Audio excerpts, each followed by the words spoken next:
Yes, ladies and gentlemen, it's just after 9 o'clock on a Friday.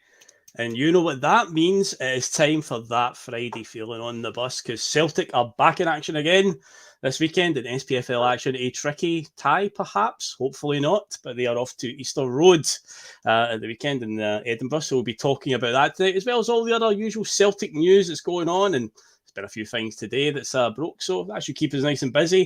But of course, it is Friday night, and it is, of course, bus tradition. It is bus heritage, one would say. In fact, Jose Mourinho would say this is football heritage because, yes, it's Friday night. So I'm, of course, joined by my Canada's favourite Tim, my favourite Tim, and Greg Taylor's favourite Tim as well. Of course, it is the wise man of the bus, Liam, the Punk Duck Warlord Greenlaw. How are you doing, my man? Yeah, I'm good. I've had predictions, right? I can see the future sometimes. I know Greg Taylor's probably end up coming over here and end up playing with the Vancouver Whitecaps, and at some point I'm going to have to face his angry wee face in a pub. Walking down the street in Vancouver, turn the corner, and Greg Taylor's just staring you in the face. Oh, God. Could you just imagine how awkward that would become? Oh, man. It might just trigger me. It could trigger me to like a place I've never been before. Just amount of emotional rage I've had watching him pass the ball back to the goalie or Callum McGregor for the 40th time in a game, you know. Anyway, that's only 2 minutes into the show, and Greg Taylor's already getting it. So that might be a new record, everybody. But that's us. But I'm needing counselling. I'm needing counselling or something for Celtic. At least a phone call for the club. Anything for the emotional damage that put me through watching Greg Taylor week after week, 90 minutes every game, play for Celtic. Well, the good news is, Liam, and we will touch on this tonight, there is a player that is linked with us this evening that does actually play left back, so we will discuss that in due course. We'll talk about some transfer rumours tonight. I've got a wee fact file on somebody that's linked with us, and it turns out one of his positions is left back. So yeah, we'll get into that later on. But of course, folks, before we go any further, you know what to do. You know the drill on a Friday night. You know how this works by now. You can do all that good stuff and help the bus out massively. You can go hit that like button. Helps us out with the old algorithm, CSC. You can, of course, get involved in our comment section like people are already doing tonight, such as Gary Brown, Jim Dolan, Jim C. We've got Alex Forsyth, Stephen McGonigal. So there. I usually all kill or no filler. We've got all the hits tonight. A lot of the regulars are coming in already. Of course, if you want to become a regular, if you haven't done so yet, then of course you can hit that subscribe button and keep your place on the bus. Keep your seat reserved for you. Hit that bell notification. You'll know when we're on the road.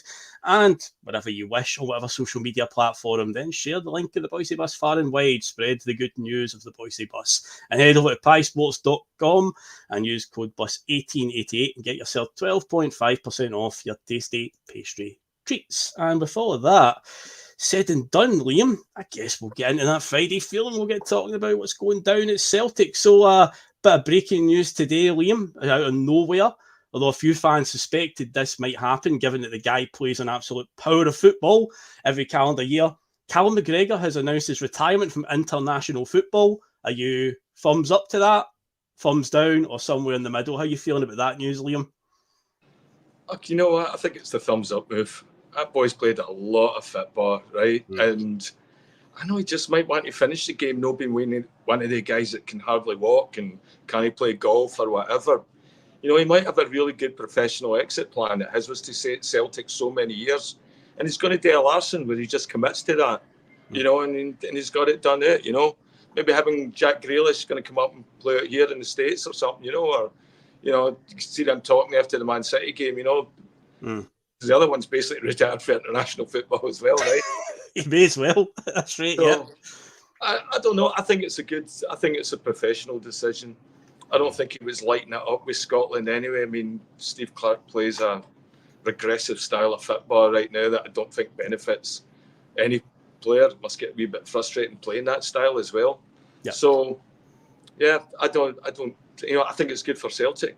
You know, it's good. It's like you can see there's a commitment there as well, and it's like, okay, so who else are you going to encourage the team by your actions? That, you know what, this is a selfless thing that you do when you're playing for Celtic and all that, and sometimes you may have to make the decisions that are not just about you, but, you know, all the parties involved. And so, yeah, I think it's a very mature approach that you expect for your captain. to lead the way, you know. And it's about them. The players will be the first one to tell you. You don't know what pain or injuries he's playing through every single game to do what he does and show up as well as he does. So, aye, good on him, Cal. No, when you look at, say, he plays an absolute power of football games every single calendar year. There was a point a few years ago, I think he had like the record in Europe or maybe even the world or something for most games in that calendar year. It was something absolutely ridiculous, like 60, 70 plus or whatever. And just the guy just doesn't take a break. He's going to catch up to him eventually.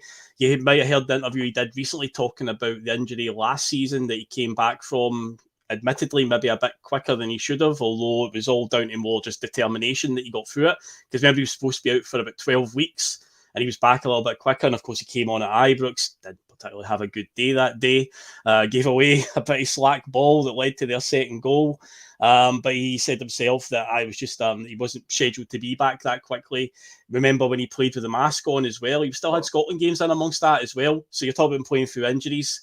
The guy has played through some serious injuries as well, and just got on with it. So I think it's a good move. It's very similar to something Scott Brown did, around about the same age as well. Scott Brown, I think, was 31 or 32 when he called it a day. Callum McGregor's 30 now, so he's in that sort of area, and the amount of games he plays and how important he is to the team. Fair enough. And yeah, right. In terms of, we saw it at the Euros there. You and I did shows talking about Scotland during the Euros, and under Stevie Clarke, I mean, it's great what he's done, getting them to some tournaments now, but when you actually go there, it would be nice if we actually played with some sort of adventure, actually utilised some of our better players and how they should be played, but it didn't work, really. Cal McGregor, of course, got singled out by a certain Mr. Souness, called him the Celtic captain, just kept referring to him as the Celtic captain. He knows his name. But he doesn't need to worry about that anymore, because the Celtic captain has now decided, no more Scotland for me.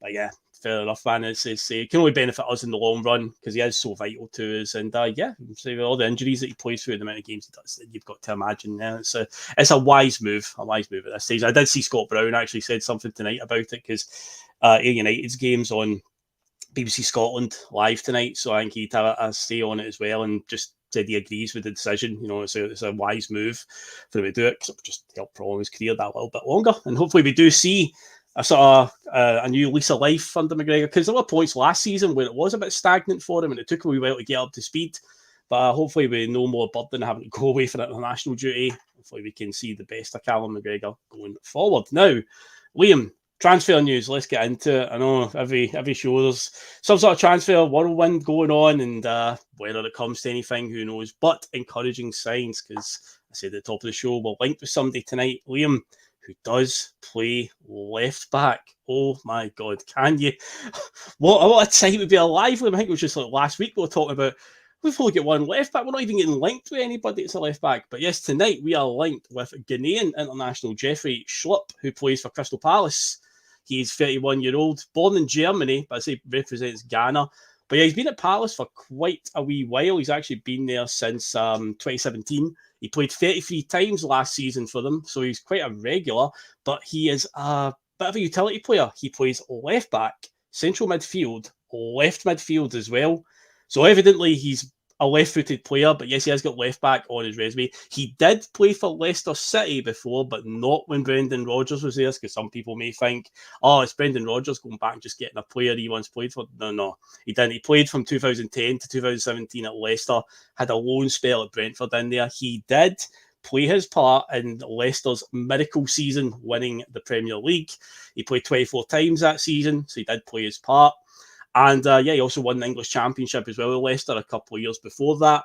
But yeah, he's pretty much been a consistent down in playing in England, because he's only ever played in England: Leicester, Brentford, and Crystal Palace. But yeah, Palace have kind of bedded themselves in as a sort of consistent mid-table team these days. So he was quite a regular on the first team last season. Seems like he's now sort of getting moved on, because I know that they appointed the boy who was the Frankfurt manager when they beat Rangers a couple of years ago, Glasner.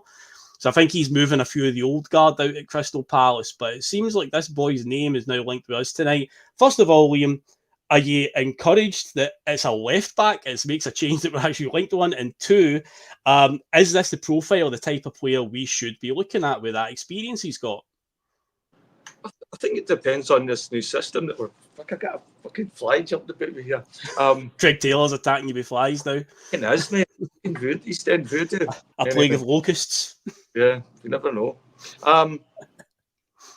Yeah, okay, he's a left back, but the position's changed now, right? We inverted left backs, so you see a lot of teams that play from left back. Like Real Madrid, I think, did really well because they had Marcelo pulling the strings back there, and it was a big difference when you could actually build attacks and stuff, where the left back wasn't he frightened to go into take on a left midfield role or a winger or switch sides or stuff like that. That all becomes good utility when you're playing, good creative attacking football, So how much of those utilities can you defend on? So that's the same thing. Greg Taylor also plays all those positions, right? He's on the team sheet at left back, but he plot is running in a game. He's in all the other positions as well. So I don't know. It depends. I think where we need help right now is defensively. Anybody can play that free Roman role from left back, but can you do it and be dominant physically when you're battles, when your headers, make strong tackles, anticipate plays and all that, and contribute to all these sort of creative positions? So I don't know. This might be okay. Hopefully, this is Rodgers getting his mojo back, right? Where he's like seeing a hole and he's like, okay, I can put this type of player in here, and I know this guy's got experience. He obviously takes direction well. He's got athleticism, and he might be exactly the sort of physicality or presence I need to sort of build up and make that part of the pitch stronger. So yeah, I'm hoping that's what it is. That's me being optimistic about it. Yeah, honestly, when I saw his name, I know I've know of Jeffrey Schlupp. He's a guy who's been around in the Premier League for quite a while. But yeah, I saw him tonight getting linked with us. I said there'll probably be another power of Premier League guys, who will get linked with between now and the end of the window. Those guys are kind of on the periphery now at their teams. But I say a guy like Schlupp with his experience and whatnot, it's not a bad shout, especially when I looked up his biography to find out what exact position he plays. Turns out he plays a few positions, so that's always good to have a player in your team that can cover a few positions. Not that I want to big them up too much, but obviously, last summer, the bold Michael Beale did go on a bit of a mad spending spree at Rangers and just sort of threw things against the wall to see what sticks. One of the things that I do compliment them on is I thought Dujon Sterling, because he plays a multitude of positions. I think every team needs a player that can fit into a few different positions to cover for injuries and whatnot. He does that for them. And I say we don't really have anybody right now that does that. And I say if this boy is a legitimate target, then he seems to cover the entire left side and can even play in the middle of the park as well. So for me, it's a thumbs up. Whether it comes to anything, who knows? But most people in the chat have been quite positive about it. I've seen quite a few people rattling off the stats of the boy, how many games he's played for Palace and whatnot, and how many games he's played down in England. But yeah, definitely fits the profile anyway, because we do need to start looking at getting some more experienced heads in. I'm sorry that the Celtic board want players with profit, players that can sell on, whatnot. We really need players that are the finished article as well right now. Somebody that can come in and make an instant dent in the team, not somebody that might turn good in a few months' time or a year's time. We need to start looking at those players. And I think I saw Ian McIntosh say, there it is there, so it's on the screen. Sounds like another Rodgers target. It does very much sound like a player that he has identified. But see, he didn't play under Brendan Rodgers at Leicester, even though he does have Leicester on his CV. He didn't cross paths there. But Brendan Rodgers, the contacts that he'll have down there, then probably went through them. But yeah, we'll see if anything comes of that one. But as one of the rumours tonight. Let's talk about some heading out the way. The bold Boston Lawwell is, imagine that, Liam. The boy who was on loan at Fleetwood Town last season wasn't the answer after all. After Brendan Rodgers, Russell talked about it a few weeks ago, as Brendan Light finally left the building, when he made those comments about Odin Thiago Holm, who interestingly seems to be starting to get a bit of a chance. Boston Lawwell was also singled out by him, and he said, it's all well and good having talent, but they need that little bit more to be in his team. And it seems like Boston Lawwell is off skate, and we're actually selling him for the best part of £2 million, apparently rising to £3 million. Stoke City are supposedly the suitors for him. But yeah, so imagine that. The boy who was on loan in an English third-tier team last season that got relegated wasn't the answer after all, because there was a lot of talk in the summer about him coming in and making an impact in this team. But I think the massive clue as well was in the game against DC United. he subbed him on, and then 20 minutes later or something like that, he subbed him off again. And that wasn't an injury. That wasn't something you would pre-plan. Why would you bring somebody on to bring them off again? I think that was kind of like, a sort of a damning indictment of what Brendan Rodgers thought of Boston Lawwell. And yeah, looks like he is off ski. So, yeah, I can't remember what position we brought him into the team as. I think we brought him into the team as a midfielder and tried to make him into a centre-back. And then I think every time he's went on loan, he's played, I think Fleetwood was the first time he played as a midfielder. Yeah. It might be that. It might be just a disagreement with the coaching staff where they want to invest in him as a defender and he feels more comfortable playing in the middle of the park. You know, and it could be just that much of a difference in, you know, agreeing with a coach's assessment of you as a player. I mean, he's not out there playing with you. You know where you feel more comfortable on the park or, you know, where your positives lies. So I think it could be a disagreement on that way. Because he doesn't look like he's not a boy that's not putting in an effort. You know, he didn't look tactically unaware to me when I've seen him play, like the tiny minutes I've seen him play with Celtic. Like, it didn't look any different than Stephen Welsh or Liam Scales. Yeah. You know, like there wasn't like a shocking drop off. You know, so I don't know. Hard to say getting $2 million for him, is that good business? Aye. The boy ended up tearing it up in the Premiership. I don't know. He looks the part. I mean, he definitely looks the part. When you see him getting in, he's got power and all that. Maybe this just might be the kick up the arse that he needs as well. He's been with Celtic a long time, but never really part of Celtic. He might need to just go to a new team and get a fresh start, and might be a great thing for him. And he could end up seeing him years to come in the Premiership. You know, it might be one of those moves, but the here and now, it seems like Brendan Rodgers has made his mind up, as Ian McIntosh says. Lawwell won't get games. Brendan's had a good look at him, so yeah, Brendan manager sees them in training. He knows better than any of us. So if that's the case, then yeah, it could be also, like you say, him changing position. He's now came back up here, centre mid, but obviously a bit, I'd say, quite stocked in centre mid right now, because I get the impression he's probably more a defensive midfielder. So we're having McGregor that usually sits there in the number 6 and bringing in Bernardo. Obviously, we've still got Iwata there who comes on to shore up games and whatnot. Where does Lawwell fit in, you know, realistically in the depth chart there?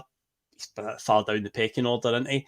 But yeah, it seems like we're going to get 2 million, potentially rising to 3 million for him. So there you go. That's a good bit of business, I guess. And we know how much the Celtic board, they love business, as we've talked about many times. But speaking of some other business, let's get your take on it, Liam, because obviously it's still doing the rounds. Matt Riley, the latest story on him is 25 million, potentially rising to 29 million from Brighton, has apparently been tabled. And obviously on the back of that, yesterday we got a story that finally Celtic have put enough money down on the table for Norwich to go, now you have our attention. Because apparently there's been a bit of a standoff, but the story is now Norwich are happy to get round the table and talk. So me and Russell were talking about it last night. Apparently he's an 8 million rated player either. I don't know if it's 8 million we bidded, or the stories are saying it's 6 million with a bit of add-ons. That's probably more feasible. But either way, it seems like Norwich are finally now actually listening to us. We've finally stumped up the money. But of course, has that come, Liam, at the cost of we're losing Matt O'Reilly, which is quite incredible to think, because we've already got loads of money in the bank. We advertise, we pretty much shout it from the rooftops. But just because Matt O'Reilly might be leaving for upwards of 25 million, suddenly we're spending the money. Honestly, Liam, try and make it make sense. We're mugs. We are absolute mugs putting up with this stuff. It's mental. It's crazy to actually assume, and think that fans are going to be okay with this. Matt O'Reilly, he's a good player and stuff. I think he should spend another year at Celtic, just in the Champions League alone. Yep. I think that should be a bigger factor right now on his decision as a player. Like, he looks like a boy that's got his head screwed on. He's seen how much money they threw at his pal Jota in Saudi Arabia, and you can see, wow, through no fault of his own, all of a sudden, that boy's not kicked a ball in better part of a year and a half, you know? Yep. So, you know, it's not always just about the money. I don't think his family worries about money anyway. You know, or even if it is, he just looks like a really well-adjusted guy that might just be doing this as a plan to sort of further his career. He's got like advisors that are like yogi instructors and stuff like that he talks to. It's no secret, you know, Matt O'Reilly likes a scented candle now and again, you know, but a wee bit of home, you know, for a match. So I think this might just be part of this. You know, he might be, you know, we might see another boy, give him credit, might be another boy like Henrik Larsson that's got a plan, is going to stick to it and going to say, no, here's what I'm going to do. And, you know, and Larsson did it and still won a Champions League medal. So, you know, and turned the game and, you know, so, yeah, if anybody's you've got to follow the path Larsson set, you know. Of course. Well, you don't follow anybody, follow him. You can't go wrong. Also, to the people in the chat, Monty coming in saying, I think Matt will stay. We've got Chilpal saying Rodgers says he wants to keep Matt. And the Hallows came in and said, Brendan Rodgers saying that Matt is not for sale, where we flex the arm emoji. That's the type of energy we need. That's the type of positivity we need. I'd love Matt O'Reilly to still be here at the end of this window. That would be a fantastic bit of news. Of course, I would say if it's true about this type of money, the boy might not have a choice. But I suppose the board can obviously say, well, we can't let that go, but it's still, the power still would lie with the player. He would still need to make a decision. It's but I'd imagine that Peter Lawwell will be pushing him at the door, like, to get that money in. I would have a funny feeling. But I think you're right in what you say. I think we've said it many times over the last year as well, Liam. Matt O'Reilly clearly buys into Brendan Rodgers. When you look at the subtle digs, not even subtle, more blunt force trauma to the face last year, some of the stuff he said about Ange Postecoglou, the previous manager, he had a few digs at him quite early in the season. There was definitely some animosity there, but since Brendan came in, and we even singled him out and said, who do we think is going to flourish under Brendan Rodgers? And a lot of us said, Matt O'Reilly seems like a Brendan Rodgers type of player, and look at what he's done in the last year.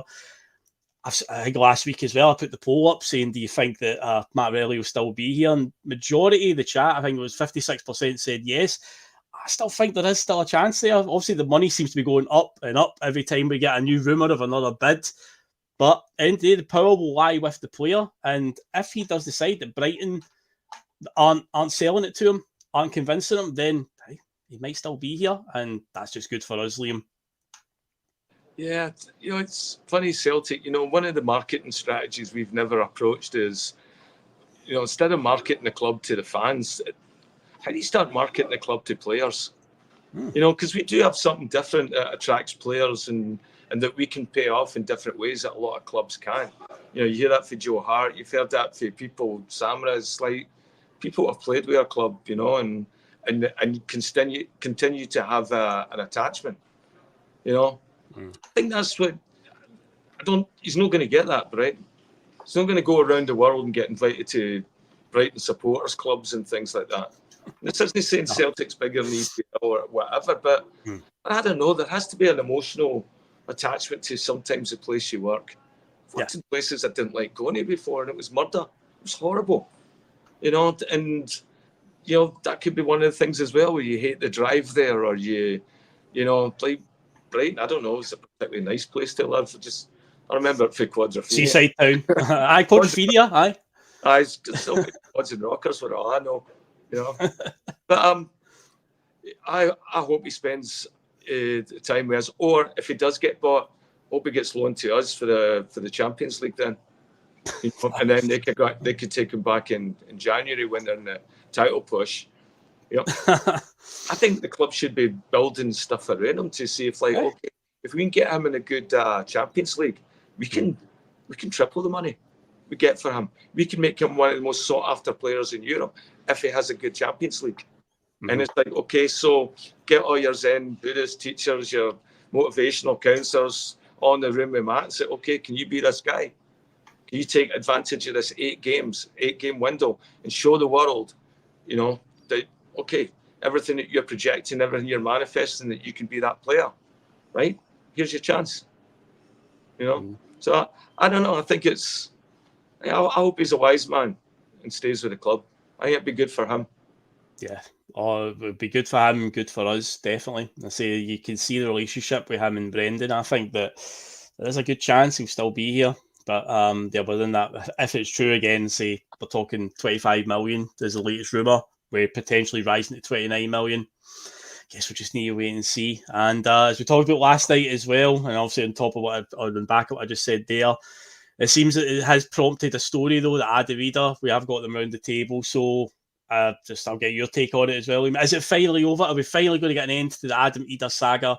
Will he be a Celtic player within the next week? Regan Stevenson has consistently said, and quite spookily, this might happen. He said August 15th, and David Logue, live on Tuesday Ticket, promised Regan, if he signs on the 15th of August, Regan, I'll buy a Celtic shirt with Eder on the back. And we're now on the 9th of August, and it seems like the rumbling of Adam Eder at Celtic is getting stronger, so they're timing it pretty well for the 15th of August. So, David, you better get that old debit card out, man. I think he's going to have to buy Regan a shirt, but I think it's inevitable now with what's going on, the noise that he's causing, a bit of a ruckus down there. It's only a matter of time now, Liam. Do you think it's the 15th of August because that's the start of the end of a pay cycle, so they don't have to pay him an extra 9 days? Well, funny enough, in my work, I get paid on the 15th of every month. I get paid in the middle of the month on the 15th, right. So that's interesting. They are shrewd board watching our looking out for us again and giving us that value that we demand as fans, and it's like, yes, another fucking hell back in the net, Pedro. Well done. So Regan might be right. I think Regan's in the know, by the way. I think he knows a lot of people in the journalist game, by the way, the stuff he does with his podcast. He appears on Go Radio quite a lot as well on the phone in. Talks about his pal, John Hartson, and stuff like that. Regan knows stuff, by the way. He does. The amount of times I've been listening to other podcasts or radio shows and then I hear Regan show up and I'm always like... But yeah, it does seem to be. It's getting eerily close, 15th of August. But yeah, I think it's inevitable now that he's going to turn up. So it's only a matter of time. But obviously, I was saying last night, me and Russ will talk about it. From a football standpoint, it does make sense, but there needs to be, I think, another striker as well signed because, I think 3 just makes the most sense with having that many substitutes available on the bench, the amount of games you're going to have to play. There's going to be weeks where Kyogo's out of form, Ida's out of form, there's going to be injuries and whatnot. I think you have to have a third person to cover it. We'll wait and see if anything materialises there, or will it be somebody promoted from the B team? Because we did hear rumours a few weeks back about Rocco Vata was promised that. There were suggestions that maybe Daisen Maeda could be converted into a guy who could play through the middle, even though he does it for Japan. But I'm pretty sure we've played him through the middle before at Celtic when Ange was here. And for me, Maeda's good at a lot of things, but finishing isn't his strongest point. Usually his finishes are quite ugly to say the least. And don't get me wrong, they all count. But yeah, his first touch and stuff like that can really let him down in vital areas. So for me, I still prefer Maeda out on the wing, causing chaos out there, running at fullbacks, stretching the game out there rather than through the middle. I'd much rather if we signed a forward. But interestingly enough, and it looks like we have missed out on this guy. Whether we actually went for him, Liam, is very doubtful. But I did find it interesting that Bojan Majovski apparently is off to Girona in La Liga, who are in the Champions League this season. One of these new hipster teams that's made it to the Champions League, along with the likes of Bologna. There's a few other teams from like the French league and that are in the Champions League for the first time. But yeah, I found it interesting because there was a few out there that would say that we should be aiming for players like Majovski if we want to progress in Europe. And so there's a team who are in the Champions League this coming season, Girona, and they've seemed to have no problem signing Bojan Majovski, if indeed that is where he's going. But the talk is that is where he is going. But teams like that are looking at him. But it looks like we've definitely missed out on him anyway, because I don't see us making any sort of move at this stage. I've said it before, Serie A have better scouts in Scotland than what Celtic have. So they'll have seen him. And those players that they select to come over for Scotland all seem to do remarkably well in Serie A. It's written in the wall. If he goes there, we guarantee we draw them, right? We will draw them, guarantee it. And he will torture us. He will take on scales and that, like we've done before. Yep. And honestly, he will have absolutely no fear of competing against us and leading the line. None. Yeah. I think he was an opportunity. when you see somebody that good at that natural finisher, he's got power. He's a lot bigger than I used to think he was a wee guy until I seen him coming off the park, standing next to some of the other players. No, he's actually quite physical, but he's like in a lanky sort of Lewandowski type way. Whereas I think his skill, like his body doesn't look like it should be that skillful. He looks like he should be a big stridey runner, but actually no, he's like his running on the ball is brilliant. His reaction time, he doesn't need a big swing. He takes small steps. He's one of those built for it, Eastern European forwards. And I think that does well in Scottish football, and I think it does really well in Italian football as well, with that sort of system where you're going to get chances, but you need a bit of bravery in their box to somebody's going to jump in and leap for it, or just go somewhere nobody else will go. Definitely. So, yeah, I mean, what would we have spent for him? 6 million? Well, yeah, the talk was when Bologna initially inquired for him, Aberdeen said they wanted about 7 million. But again, it's like the weird thing is you get Brendan Rodgers on one hand saying, with regards to Matt O'Reilly, pay the value for the player, not for the league. But Celtic would scoff at the idea of paying 7 million for a guy that plays for Aberdeen because of the league he's in. But as I say, apparently he's off to Spanish La Liga to play for Girona, who are, of course, part of the Man City group. They are within the City network, along with, I believe, there's a team in France, Troyes, or Troyes, it might be pronounced, but they're part of that. But there's a few different teams around the continent are part of Man City's network as well. But Girona are one of them. And that's one of the reasons why they've been able to get into the Champions League, because Man City have been supplying with players. In fact, there was a bit of a dodgy deal that happened this summer for a Brazilian winger called Savio that initially signed for Troyes, but never played a single game for them, and through the City group got loaned to Girona, helped them qualify for the Champions League, and now conveniently he has been transferred to Man City for big bucks without playing a single game for the French team, Troyes. It's all shady business going on there. But speaking of shady business, Liam, before we came on, you said you like to talk on our board and some shady business, because earlier this week, Mark actually shared a video from, I want to say, December 2022, where when it was first announced that Mr. Lawwell was going to be back as the chairman. And here we are. Obviously, it did happen at the time. A lot of people ridiculed what was said in the video, saying he's come back as non-executive chairman. He's only one with chairman in his name. And the whole fact that, they've went out to appoint somebody as chairman, non-exec chairman, and they happen to land on Peter Lawwell. And regardless of what the club may say, or people within the club who may say, yeah, but he doesn't actually take to do with the transfers, which might be true. But the problem is the Celtic board have created this monster, because no matter what they say, no matter what they do, as long as he is there, that name, and what's happened in the past, it will always get the finger pointed at him. And you were saying, obviously, before we came on, you wanted to touch on some of that, with what's going on right now. So the floor is yours, sir. Okay, I need bother, Phil. So we talked about it then, and we said, okay, well, we'll see. We'll wait and we'll see, and we'll have a look, and then just the best thing to do is see how things change, and then you look at it, and my God, all of a sudden things started to change, and they're saying right now, he's not directly involved with the transfers, but he is. He is, because he's a presence. He's a presence within our club that's an avatar for the sort of authoritative, non-creative, impractical, but money first accountants approach to football. It's everything that we hate as fans. It's like we want to dream, we want to go big and all that, but somehow they've got it into this psyche of behaviour that they know better than us, and that's why there's a lack of communication, all that sort of stuff. So as soon as Lowell come back, the communication was going to dry up. That would be the first victim. The second one would be sort of like the control. There would be a control where even if he's not the one sanctioning transfers or trades, he's certainly got a point of view on it. And that point of view, whether it's something that comes across as an email or something that's just like a look you get in a meeting, and come on, everybody that's worked in a corporate environment, we've all been in meetings and we've all got the looks after somebody where, all right, maybe I shouldn't say that or whatever, And so there's a lot of ways that you can influence the behaviour, you can influence the culture around your workplace.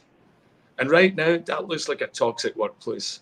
It does. I mean, I watch games with people from all over the world, and Celtic TV will come on and they go, like, how come they don't get a professional guy to do that? And I'm like, as professionals, and anybody's watching that works in Celtic TV, I love you. I'm sure you're doing your best. I'm sure you get far more skill and creativity than what you're letting you do.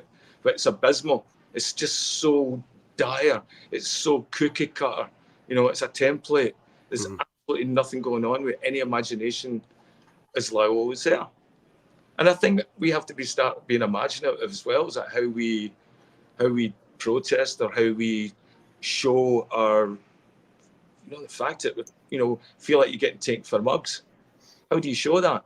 It was really interesting. The boy last week could get kicked off of he had a post pulled in for social media because basically, and what he did was he cast light on them. He did. Yes, I watched it. Yeah, and I thought that was really interesting as well because, wait a minute.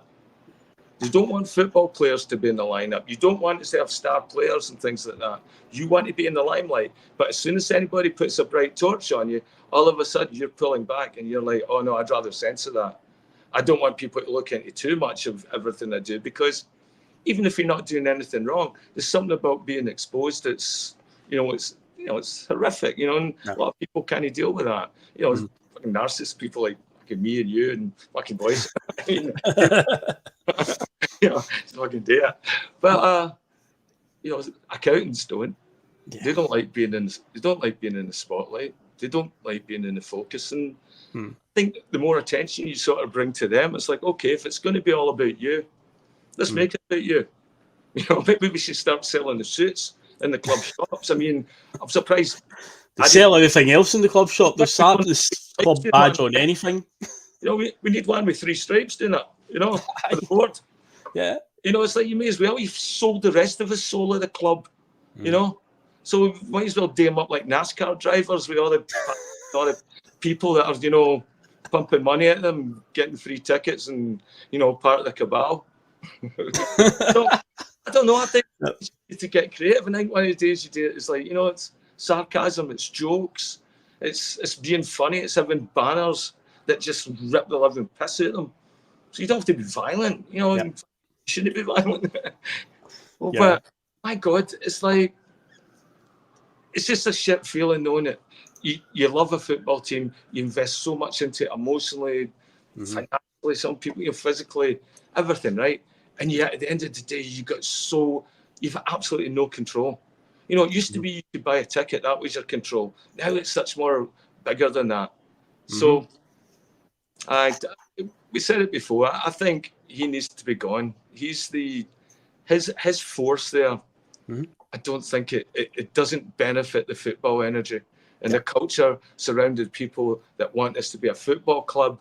It must be absolutely draining to go into that work environment every day, knowing that you want to see the best team in the park, that you want to see nights in Europe when we win games and celebrate with the fans and in the crowd.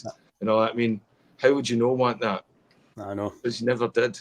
I don't think they wanted that. They wanted a healthy bank balance. They do. They're not like us. I do find it just a bit naive from certain fans who do sort of like, again, go down the route of, but he doesn't take to do with the transfers. And it's like, he's the chairman, right? He oversees maybe I'm naive, but to me, if you're the chairman of a company, you are the big boss. Surely he supersedes the chief executive, which is Michael Nicholson. Then you've got the majority shareholder Dermot Desmond. People are saying that Dermot Desmond's above him, but to me, I think chairman of the board, to me, is the guy who's the head honcho. So either way, he's going to have some sort of say in the running of the club because he's the bloody chairman. Which, of course, remember, he started as non-exec chairman, then just out of nowhere, suddenly now he's just chairman. It's been changed somewhere along the way. But I just think it's like, for anyone that is saying that he doesn't have anything to do with it, honestly, it's like he's got to, I mean, you're talking about finances coming in and out of the club. Surely to God, the chairman has a finger in that pie. He's got to. There's no way that he's got to have some sort of say. Even if it's an email, an advisement, whatever, he's going to have some sort of say in it. And I just think it's crazy if people are just like, no, he definitely doesn't. Now, Stephen McGonigal brings up a good point, and I can relate to this as a season ticket holder. I can tell you this, Liam. So he says, Phil, could we talk about the season tickets, about the fact we get nothing now other than what we pay for, and £25 for the Hibs Cup game? That is indeed correct, because this year as well, it was spotted that, and I know it's only a friendly, and at the end of the day, it's a friendly, but usually every year you always get a pre-season friendly for free on the ticket, and there was none at Celtic Park this summer, Liam. Conveniently, there was none. They were all away from home, Ayr United, Queen's Park, and then a tour of America. There was no game arranged at Celtic Park. Usually that's always a freebie. And then you usually do, as he says here, £25 for the Hibs Cup game. We usually get the first League Cup game for free. And if we don't get that, it would have been a qualifier in Europe. We would have got free. But of course, we're in a position where we're not playing qualifiers, which I suppose is a good thing.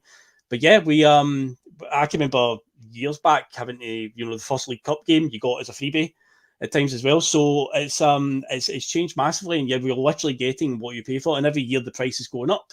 Mine went up again this year, and it continues to. It'll probably go up again next year and whatnot. And they'd say the Celtic board are perplexed as to why we're sort of shouting at them to spend our money, and it's like, we're giving you that much money. But Stephen McGonigal is correct in what he says there about that. This season there was no home game and amongst the friendlies, so nobody got that as a freebie.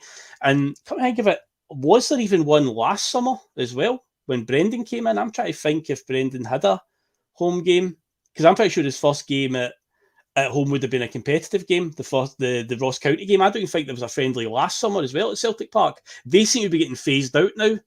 But yeah, that would have been a freebie, and that's not there as well. I know it's only a friendly, but it's just a wee gesture. It's a wee sort of like, the club giving you something back, but they're not.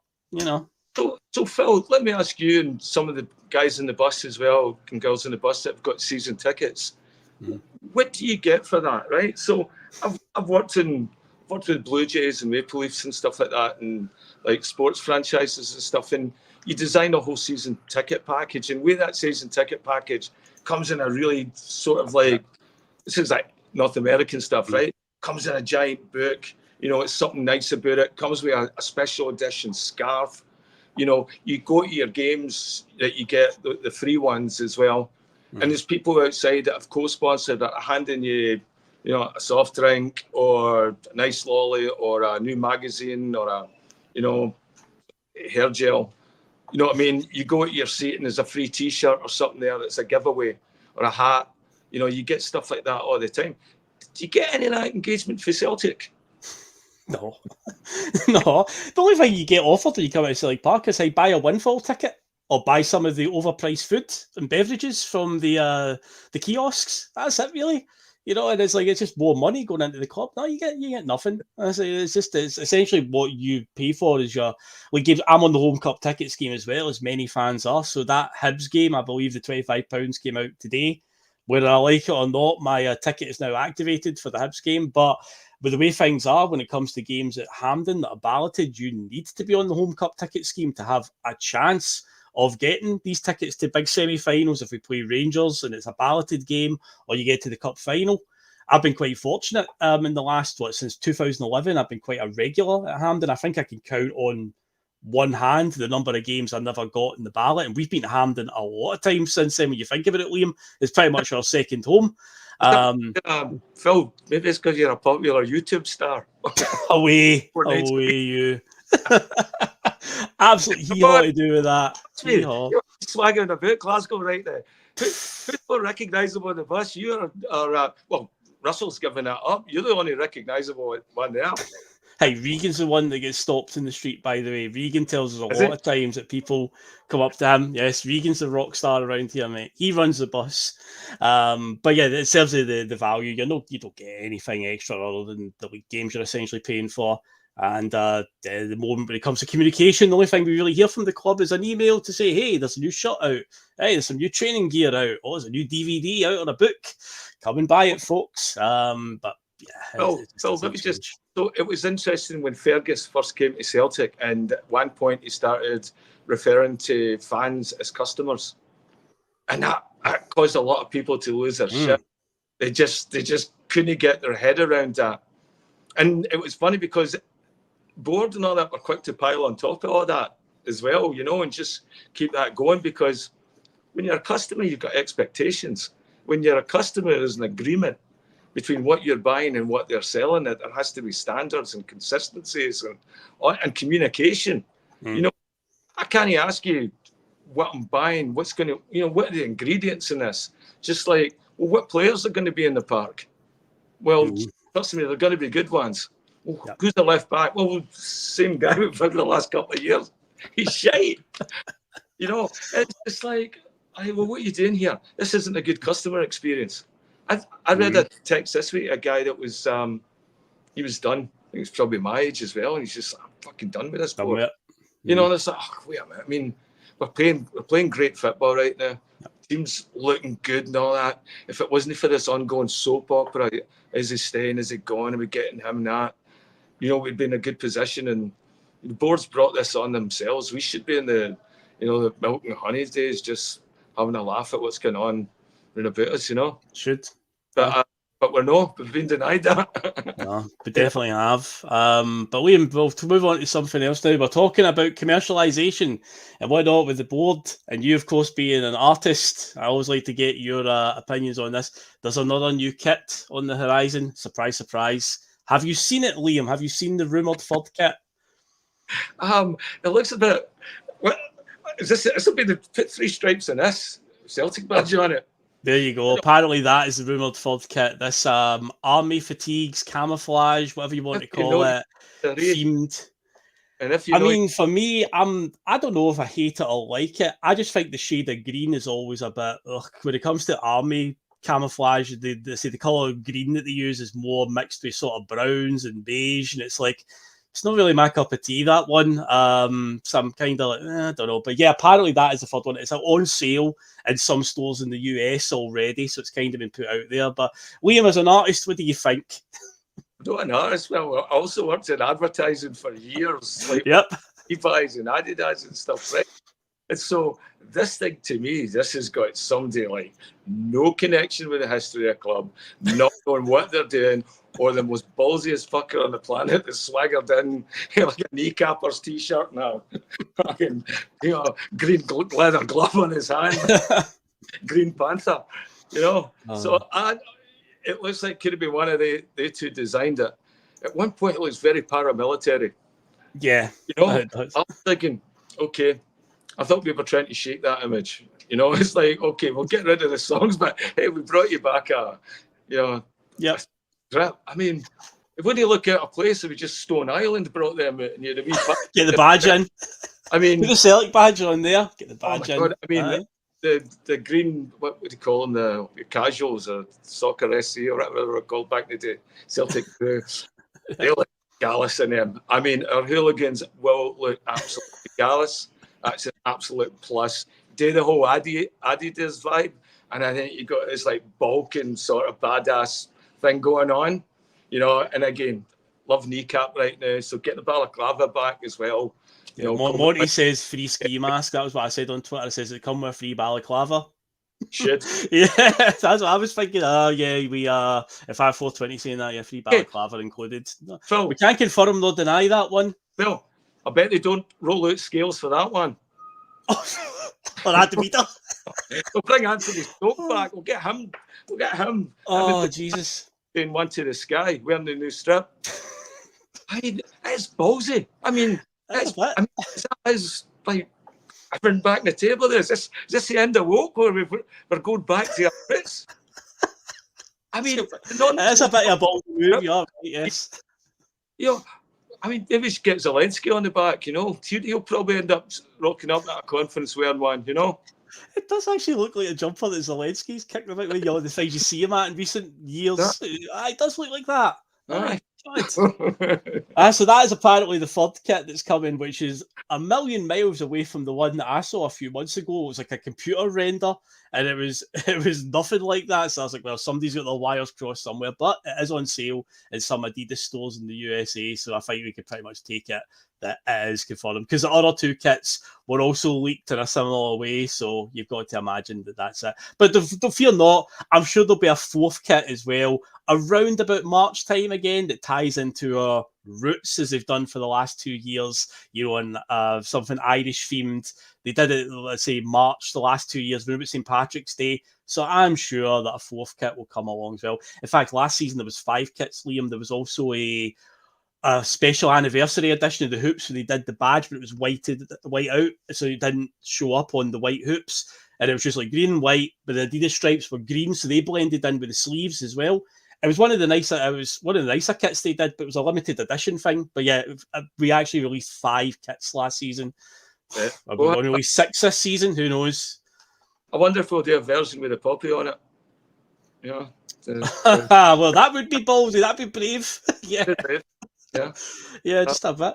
A heritage kit, that's it. Thank you, Ryan T. Heritage kit, that's what they were calling it. Yes, our heritage. These 2 Irish ones. It was a green one with the white pinstripes last year, and the year before that was a really dark green one they did. But yeah, let's now talk about the Hibs game with the last 10 minutes to go, because that's what we're doing the Friday feel, and we'll look ahead to the game. So first and foremost, Liam, also we got back into league action last week, a comprehensive victory over Killie, a team who gave us some problems last season, but blow them away. Absolutely, Kilmarnock didn't give us any problems. You wouldn't even know that Kasper Schmeichel was playing. He didn't have anything to do other than, I think, 1 half chance in the first half where that big Vassell got a cross in. I think that boy Kennedy got a sort of half volley in. Easy enough for Schmeichel. So yeah, nice quiet day at the office for him. But overall, a pretty solid performance. Liam Scales even scored as well. And it was off a corner. I was saying last night to Russell, that'll be the last one we score for about 19 games now, because you know how it usually goes with us with corner kick goals. You might be waiting a little while for that one. But yeah, it was, first of all, just quickly your thoughts on last week, and before we talk about the crux of the Hibs game on Sunday. I thought we played amazing. It was a joy to watch. I really enjoyed watching that football. Thought everyone was good. Even some of the subs that came on, it was good to see them, what they were trying to offer. I like the football he's got us playing. I really think, honestly, loving Kasper Schmeichel right now. But just, I love the way he's he's building his out for the back much, much quicker. Yeah. Right. And now we've got, he's got a whole radius of passes than just a horseshoe, right? And so that might take some of the pressure off Scales, where he doesn't have to bring it out all the time for that side, whereas Kasper can overlap him with a ball really quick and get it up farther. And Scales is always better when the ball's in front of him, right? So, yeah, I thought we played really good last week. I mean, you know what? You just don't want to fall in love with this team, right? Because, as soon as you get that emotional tap and you fucking, it's just all working out, he'll be gone at that point. Then they will sell Matt O'Reilly or something. Like, we'll be building, again, the Celtic way, snatching defeat for the jaws of victory. Yeah, no, I'd say that's the thing about last week where you're like, I thought it was a great performance as well, but again, there's still that. Is this going to be, are all these players going to be here come the end of the window? And so I'm still leaning towards O'Reilly might just stay, but at the moment it's still up in the air. But keeping him and keeping Hatate, which is another one that's been linked with maybe a move away, we surely can't sell the two of them in the one window. Surely not. But overall, the performance last week, a great start. Hopefully, start as you mean to continue. But yeah, we now head to Easter Road, second game of the season against Hibs. They've obviously appointed David Gray as a permanent manager, not the singer of Babylon. It was obviously their cup hero in 2016, the captain. Scored that winner against Rangers in 2016. A fun day, that one. I quite enjoyed that match. It was one of the very few non-Celtic matches that I've thoroughly enjoyed. That was a good one that day. But yeah, it was he's now their manager, so you've got to imagine. I mean, Hibs changed their manager as much as the weather changes in Glasgow, so you've got to imagine he'll be up to much. But the facts are, we have had a bit of a sketchy record in recent years at Easter Road, Liam, since Hibs came back up to the Premier League in the 2017-18 season. We have won 3, drew 7, and lost 3 at Easter Road. Brendan Rodgers, in 2 tenures as Celtic manager, only got his first win against them last season when Adam Eder scored a 92nd minute penalty. He actually scored 2 penalties that night, 2 penalties in the one game and scored both of them. Not like Celtic at all. But yeah, that was his first ever win against them. So obviously he'll be hoping to keep that going. And also, even at this stage of the season, you just want to keep that feel-good factor, that momentum going, because there is a game against Rangers on yonder horizon at the end of the month. So we also want to get maximum points heading into that one. Can't afford to give them any sort of hope because they've already dropped points, which is crucial already. But yeah, how are you feeling in general? Do you think that the Hibs hoodoo is now broken? Remember, we had the Livingston hoodoo for a good few years as well. And then Ange came along and just eventually destroyed that. And then Brendan kept it going. Is this now Brendan turned the corner against Hibs at Easter Road and that hoodoo's now in the bin? Or do you think Hibs might give us a few problems? Yeah, hoodoo, bye-bye, gone. I think we've a team, right? It doesn't matter. I don't think Hibs can do anything. They didn't play well last week. And they seem like a new team that's just trying to find their identity. They're not going to find that against a team that's performing right now as well as Celtic. As Celtic continue to perform the way they've done in the last 5 games, Hibs aren't going to come close to laying a glove on us. And so I can see us, winning quite easily. Now, Hibs could come back and bite me in the arse as well too. A lot of us still aren't convinced that the players that are playing for Celtic and are playing at this thing are going to have the consistency to keep it going well into the season, especially after you introduce Champions League and like elite level football players to the mix. That confidence might take a dip. So I think the thing that we have to look at tomorrow is, okay, so you'll see where the confidence in the team and of how we react, and how we come. We've been creating lots and lots of chances. I think if right out of the way we create some chances, I think we'll see that, okay, that's what we're going to do the entire game and just go into that relentless non-stop push and chances for as many opportunities as we can. Just relentless, drive, press, and again, let go a couple now and again. Not a Palmer, Ryan Christie type way, He's the only one that takes mad sort of risks. But I'm talking like the wee drop passes and back heels you're seeing Odin Holmes doing when he's coming on. When you're seeing that where it's like you're developing a style of football that's driven to create chances, make openings, score goals, but enjoy playing football. That's what it looks like. It looks like the guys right now that are out there, they look like they're enjoying playing style of football. And I think, that can be a huge differentiator in, how quick you go up, how quick the head goes down or whatever, Yeah, well, Joe Hendry says in the chat, we're definitely playing a new style. Don't know what it is yet, though. There does seem to be something different in the air. I think the fact that they've had a full pre-season under Brendan, because regardless, a new manager coming in is always going to cause a bit of disruption and a bit of time to adapt. And obviously, Ange finished the season before, and then a few weeks into pre-season, he's off skate. Brendan comes in a few weeks after that. And then the numerous new faces we brought in, regardless of if they've made an impact or not, but there's always going to be a bit of an adaptation period. And this pre-season, you can't really ask for much better than what happened on the park. Anyway, obviously off the park, yes, there's still a lot going on there in terms of the recruitment and whatnot, but on the park, you can't really fault them. And I thought last week against Killie, a team last season that did cause us a lot of problems, even at Celtic Park. We just blew them away. Just a fast start. Everything did seem relentless. We could probably shoot a bit more on sight, but when you look at it, 2 of the goals last week, Hatate from outside the box and Nicholas Kuhn cuts inside. In the past, under Brendan and maybe even under Ange as well, we were guilty of it as well. Just a bit too much passing, but Kuhn gets a shot away and it deflects off a defender into the net. And it's like, that's why you should take these pot shots from time to time, because all it takes is one wicked deflection off a defender, or the goalkeeper fumbles it right out to somebody like Kyogo who just gets a tap in. I just feel like at times we still do look for that extra pass too much. But last week we saw, if you actually do have a chance and it does open up and you do have a shot, you can obviously reap the rewards of it. But yeah, I think tomorrow or Sunday, I think we'll continue this momentum, and I think we'll probably beat them pretty comfortably as well. 3-0, I'll say. I'll go for 3-0 on that one. What about you, Liam? What's your score? Yeah, I'll go with another 4. I think we're going to keep Another the 4 going. Yeah.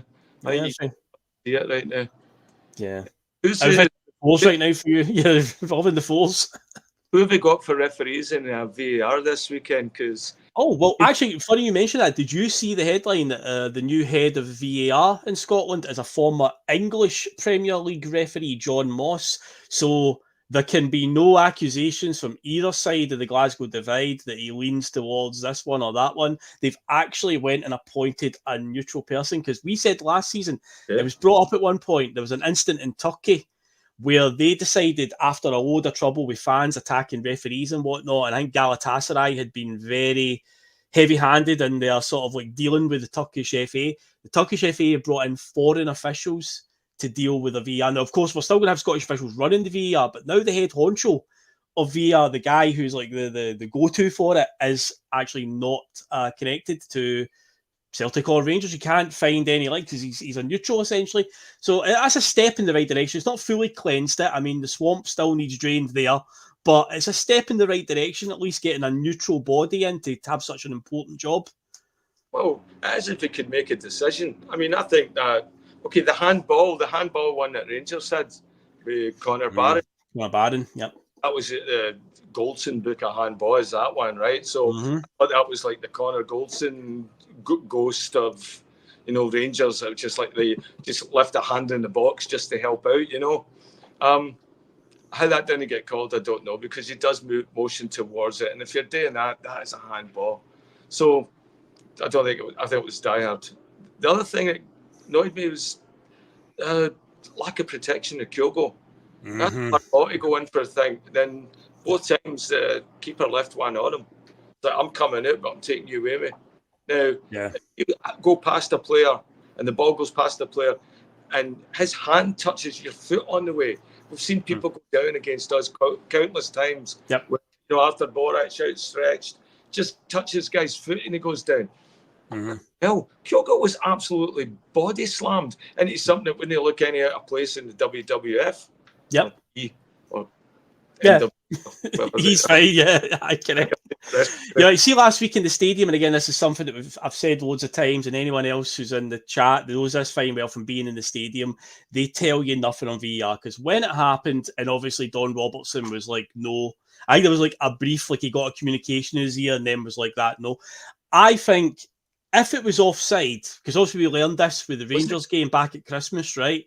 If there's an offside in the build-up, it negates it, but the communication was not there. We didn't get anything come up on the screen to say investigating potential penalty. Then you would get a decision saying no penalty, player was offside, or something like that. We didn't get anything like that last week. It was just we were left to scratch our heads. And in the stadium, what I thought in real time was, well, he must have been offside. That's what it must have been.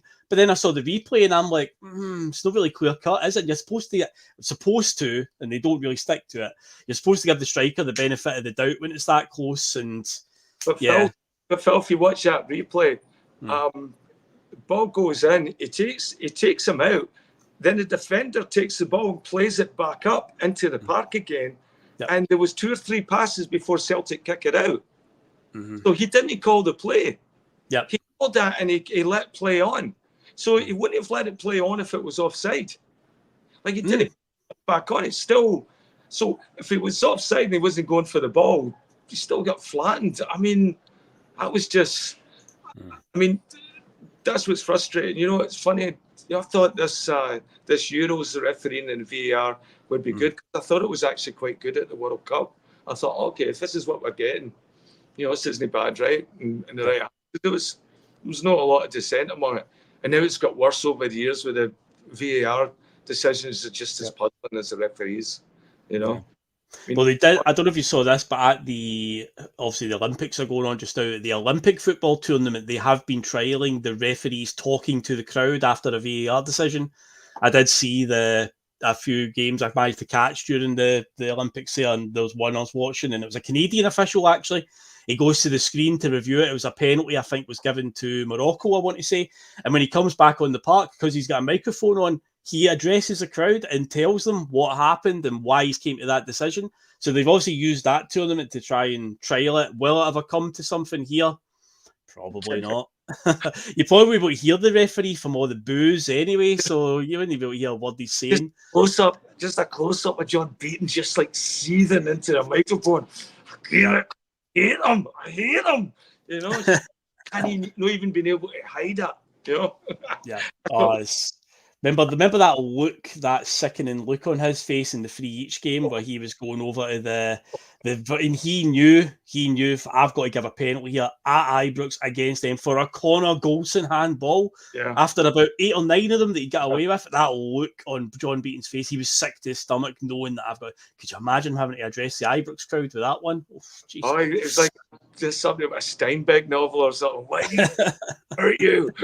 You know, but yeah, it says we'll see how it all pans out over the coming season. I'm sure VAR will feature a lot. But yeah, as I did say there, we've got a new head of VAR. Willie Collum's the new head of the referees, and this guy John Moss is the head of the VAR department.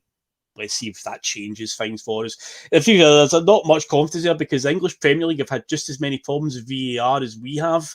They've had a lot of teething issues over the years. So putting somebody who was a former English Premier League referee in charge of VAR is I don't know if that's a good idea, but at least he's I guess you could say a neutral. But anyway, we'll see how that pans out over time. But we have done around 5 minutes, Liam. That's on our Friday feeling in the books. So yes, for everyone watching, thanks for sticking around. There's 95 of you still watching. So remember, hit that like button before you go. It would help us out massively. We appreciate it for you guys choosing us on a Friday night. We'll always appreciate that. And yeah, enjoy the game on Sunday, wherever you watch it. If you're going through to Edinburgh, if you're one of the ones that got the tickets with the cut allocation, cheers Hibs.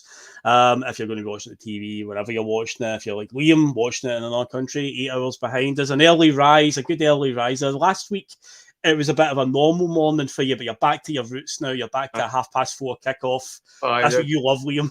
Yeah, nunchucks at 3:30 in the morning. Aye. Big Eddie Nunchucks out when Greg Taylor's over in Canada, mate. He'll be having words with you.